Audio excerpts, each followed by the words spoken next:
Open Heavens, Tuesday, 15th of April, 2025. Today's topic, the law of harvest. Memorize, be not deceived, God is not mocked, for whatsoever a man soweth, that shall he also reap. Galatians chapter 6, verse 7. Bible reading, 2 Corinthians chapter 9, verses 6 to 11. But this I say, he which soweth sparingly shall reap also sparingly, and he which soweth bountifully shall reap also bountifully. Every man according as he purposeth in his heart, so let him give. Not grudgingly or of necessity, for God loveth a cheerful giver.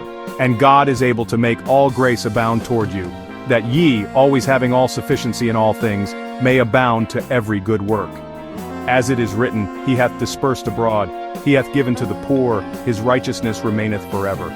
Now he that ministereth seed to the sower both minister bread for your food, and multiply your seed sown, and increase the fruits of your righteousness, being enriched in everything to all bountifulness, which causeth through us thanksgiving to God.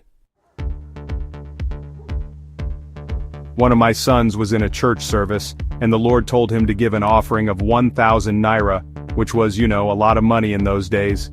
He said, "Get behind me, Satan," and God replied, "It is not Satan, it is me, and I am not going anywhere."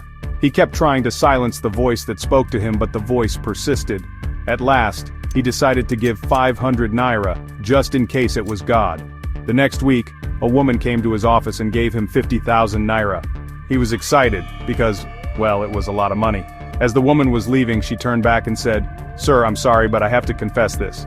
I was actually supposed to give you 100,000 naira, but something came up, and I had to spend 50,000 out of it." Immediately he heard that, his excitement vanished. He realized that God wanted him to reap a harvest of 100,000 naira, but he only sowed half of the seed that was required. When we sow something little, we will reap something little in return, as written in 2 Corinthians chapter 9 verse 6, and Luke chapter 6 verse 38. The harvest of a farmer who sows on hectares of land cannot be compared to that of a farmer who sows on a small piece of land in his backyard. Wise farmers, they reserve their best crops for sowing because they understand that the quality of the seed is a major determinant of the quality of the harvest. Only foolish fellows, they eat the best of their seeds.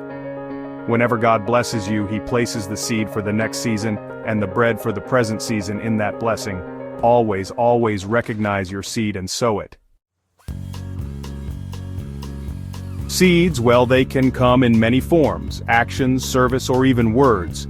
Take for example in 2 Kings chapter 4 verses 8 to 10, the great woman of Shunem sowed the seed of kindness to Elisha, and she reaped a bountiful harvest.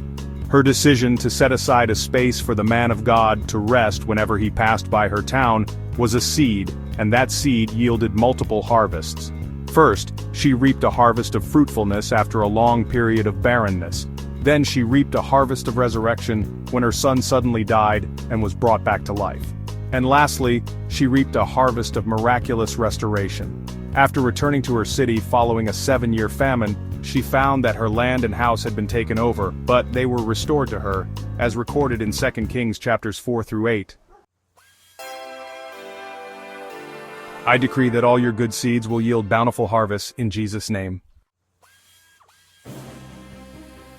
Let's subscribe, comments, share, and likes. This was put together by Dr. Prince Emmanuel Benson, aka Mog.